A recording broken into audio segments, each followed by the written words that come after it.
CM Siddaramaiah ಅವರು ಹೈಕೋರ್ಟ್ಗೆ ಸಲ್ಲಿಸಿದಂತಹ ಅರ್ಜಿ ವಜಾ ಆಗಿದೆ. ಮತ್ತೆ ಸ್ನೇಹಮಯಿ ಕೃಷ್ಣ ಅವರ ಪರವಾಗಿ ವಕಾಲತನ್ನ ವಹಿಸಿದಂತಹ ಹಿರಿಯ ವಕೀಲೆಯಾದಂತಹ ಲಕ್ಷ್ಮೀ ಅಯ್ಯಂಗಾರ್ ಅವರು ತಿಳಿದ್ದಾರೆ. ಈ ಆದೇಶದ ಬಗ್ಗೆ ಅವ್ರು ಏನು ಮಾತಾಡ್ತಾರೆ ಅವ್ರನ್ನ ಕೇಳೋಣ. ಮೇಡಮ್, ಇವತ್ತು ಆರ್ಡರ್ ಆಗಿದೆ ಫೈನಲಿ ಕೂಡ. ಈ ಆದೇಶದ ಬಗ್ಗೆ ಏನು ಹೇಳ್ತೀರಿ? ಜೊತೆಗೆ ಪ್ರಮುಖವಾಗಿ ನ್ಯಾಯಮೂರ್ತಿಗಳು ಯಾವ ಅಂಶಗಳನ್ನು ಪ್ರಮುಖವಾಗಿ ಈ ವಿಚಾರದಲ್ಲಿ ತೆಗೆದುಕೊಂಡಿದ್ದಾರೆ, ನಿಮ್ಮ ಮೆಟೀರಿಯಲ್ಸ್ ಯಾವ ರೀತಿ ಅವರು ಅಗ್ರೆಸಿವ್ ತೆಗೆದುಕೊಂಡಿರುವಂಥದ್ದು? ಈಗ ಆಪರೇಟಿವ್ ಪೋರ್ಷನ್ ಮಾತ್ರ ಓದಿದ್ದಾರೆ ಕೋರ್ಟಲ್ಲಿ, ನಮಗೆ ಇನ್ನ ಫುಲ್ ಜಜ್ಮೆಂಟ್ ಸಿಕ್ಕಿಲ್ಲ. ಆದರೆ ಎಲ್ಲ ಪಾಯಿಂಟ್ಸ್ ಕವರ್ ಆಗಿದೆ. ಕಂಪ್ಲೇನೆಂಟ್ ಸ್ಯಾಂಕ್ಷನ್ ತಗೊಳ್ಳೇಬೇಕು, ಅಪ್ರೂವಲ್ ತಗೊಳ್ಳೇಬೇಕು. Complainant was justified in going to the governor ಅಂತ ಇದೆ. Governor's decision cannot be found fault with ಅಂತ ಹೇಳಿದ್ದಾರೆ. It was not done in haste, ಜಲ್ದಿಯಲ್ಲಿ ಮಾಡಿಲ್ಲ ಅಂತ ಹೇಳಿದ್ದಾರೆ. ಆಮೇಲೆ it is a very reasoned order ಅಂತ ಹೇಳಿದ್ದಾರೆ. ಕೌನ್ಸಿಲ್ ಆಫ್ ಮಿನಿಸ್ಟರ್ಸ್ ಮಾತು ಕೇಳಬೇಕು ಅಂತ ನಾರ್ಮಲಿ ಇದೆ, ಆದರೆ ಎಕ್ಸೆಪ್ಷನಲ್ ಸರ್ಕಮ್ಸ್ಟಾನ್ಸಸ್ ಅಲ್ಲಿ ಅವರೇ ಇಂಡಿಪೆಂಡೆಂಟ್ ಡಿಸಿಷನ್ ತಗೋಬಹುದು. ಆಮೇಲೆ ಈ ಇಂಡಿಪೆಂಡೆಂಟ್ ಡಿಸಿಷನ್ ಈ ಮ್ಯಾಟರ್ ಅಲ್ಲಿ ತಗೊಂಡಿರೋದು ಕರೆಕ್ಟ್ ಅಂತಾನು ಹೇಳಿದ್ದಾರೆ. ಲಾಸ್ಟ್ ಅಲ್ಲಿ ಅವ್ರು ಆಲ್ಸೋ ಹೇಳಿದ್ದಾರೆ ಫ್ಯಾಮಿಲಿ ಮೆಂಬರ್ಸೇ ಇನ್ವಾಲ್ವ್ ಆಗಿರೋದು, ಅದಕ್ಕೆ ಡಿಸಿಷನ್ ಟೇಕನ್ ಇಸ್ ಕರೆಕ್ಟ್ ಅಂತ. ಮೇಡಮ್, ಈಗ ಈ ಒಂದು ಆರ್ಡರ್ನ ಇಟ್ಕೊಂಡು ಮುಂದೆ ನಿಮ್ಮ ಪ್ರೊಸೀಜರ್ ಕಾನೂನು ಪ್ರೊಸೀಜರ್ ಯಾವ ಥರ ಇರುತ್ತೆ? ಈಗ ಅವರು ಸೆಕೆಂಡ್ ಬೆಂಚ್ಗೆ ಹೋಗೋ ಚಾನ್ಸಸ್ ಇದೆ ಅಂತ ಈಗ ಆಲ್ರೆಡಿ ನೀವು ಕೂಡ ಕೆವಿಟ್ ಹಾಕೋದಕ್ಕೆಲ್ಲ ರೆಡಿ ಮಾಡ್ಕೊಂಡಿದ್ದೀರಿ ಅಂತೇಳಿ. ಮತ್ತೆ ಈಗಾಗಲೇ ಹಿಂದೆ ನೀವು ಲೋಯರ್ ಕೋರ್ಟಲ್ಲಿ ಅಂದರೆ ಜನಪ್ರತಿನಿಧಿಗಳ ಕೋರ್ಟಲ್ಲಿ ನೀವು ಆಲ್ರೆಡಿ ಅಲ್ಲಿ ತನಿಖೆ ಕೋರಿ ಒಂದು ಅರ್ಜಿಯನ್ನು ಹಾಕಿದ್ರೆ ಅದು ಆರ್ಡರ್ ಮಾಡೋಕ್ಕೆಲ್ಲ ಬಂದಿತ್ತು. ಈ ಕೊನೆ ಹಂತದಲ್ಲಿ ಹೈಕೋರ್ಟ್ ಅಲ್ಲಿ ಅದು ಸ್ಟಾಪ್ ಆಗಿತ್ತು. ಅದು ಹೇಗೆ? ಅದು ನಾಳೆ ಇದೆ, ಮ್ಯಾಟರ್ ನಾಳೆ ಲಿಸ್ಟ್ ಆಗಿದೆ.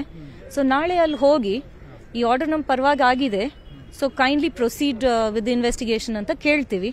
ನೋಡೋಣ ಸಾಗರ ಅಲ್ಲಿ ಏನು ಆರ್ಡರ್ ಮಾಡ್ತಾರೆ ಅಂತ ನೋಡಬೇಕು.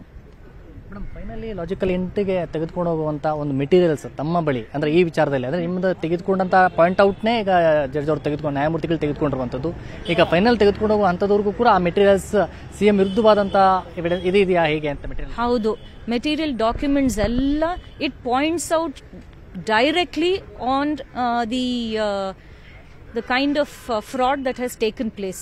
Material is extensive and ಅವರು ಕಲೆಕ್ಟ್ ಮಾಡಿರೋದು, ಕಂಪ್ಲೇನೆಂಟ್ ಕಲೆಕ್ಟ್ ಮಾಡಿರೋದು, ಐ ಥಿಂಕ್ ಅದನ್ನ ಯಾವ ಕೋರ್ಟು ಅದನ್ನ ಡಿಸ್ಮಿಸ್ ಮಾಡಕ್ ಬರೋಲ್ಲ.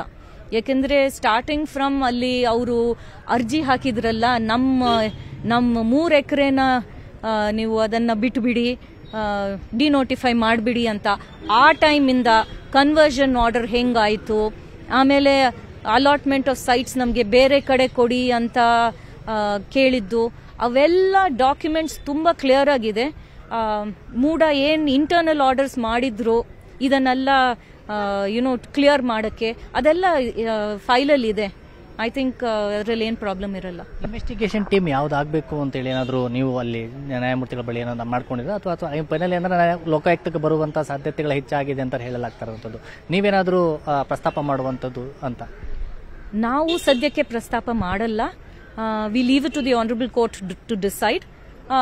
ನಮಗೆ ಅವರು ಯಾವ ಇನ್ವೆಸ್ಟಿಗೇಷನ್ ಏಜೆನ್ಸಿಗೆ ಕೊಡ್ತಾರೋ ನಾವು ಅದನ್ನು ಕಾಯ್ತೀವಿ. If we do feel that ಅದರಲ್ಲಿ ಇಟ್ಸ್ ನಾಟ್ ರಿಯಲಿ ಫೇರ್ ಅಂತಂದ್ರೆ ಆವಾಗ ನಾವು ಬೇರೆ ಇನ್ವೆಸ್ಟಿಗೇಷನ್ ಏಜೆನ್ಸಿಗೆ ಕೇಳ್ಬೋದು. ಸದ್ಯಕ್ಕೆ ಆ ಥರ ಸೆಕೆಂಡ್ ಬೆಂಚಲ್ಲಿ ಒಂದು ಕೆವಿಟ್ ಆಗ್ತಾ ಇದ್ದೀರಿ ಅಂತ ಮೇಡಮ್, ಸಮಥಿಂಗ್ ಈ ವಿಚಾರವಾಗಿ ಆರ್ಡರ್ ಕಾಪಿ ಸಿಕ್ಕ ಇಲ್ಲ, ನಮ್ಗೆ ಗೊತ್ತಿರಲ್ಲ. ಅಡ್ವೊಕೇಟ್ ಆನ್ ರೆಕಾರ್ಡ್ ಏನು ತೀರ್ಮಾನ ಮಾಡ್ತಾರೋ ನಮ್ಗೆ ಗೊತ್ತಿಲ್ಲ. I will be engaged in the matter if it all required. ಆದರೆ ಹೌದು, ಎಲ್ಲಿ ಕೆವಿಟ್ ಹಾಕಬೇಕೋ ಹಾಕಲೇಬೇಕು. ಅದು ಆರ್ಡರ್ ಬರಲಿ ಮೊದಲು. Thank you. ಇದಿಷ್ಟು ಹಿರಿಯ ವಕೀಲೆ ಆಗಿರುವಂತಹ ಲಕ್ಷ್ಮೀ ಅಯ್ಯಂಗಾರ್ ಅವರ ಮಾತು. ಕ್ಯಾಮರಾ ಪರ್ಸನ್ ಶ್ರೀನಿವಾಸ್ ಜೊತೆ ಗಂಗಾಧರ್ ಭಕ್ತ, ನ್ಯೂಸ್ 18 ಬೆಂಗಳೂರು. ಕನ್ನಡಿಗರ ಮೆಚ್ಚಿನ ನಿಮ್ಮ ನ್ಯೂಸ್ 18 ಕನ್ನಡ ಈಗ ವಾಟ್ಸ್ಆಪ್ನಲ್ಲಿಯೂ ಲಭ್ಯ.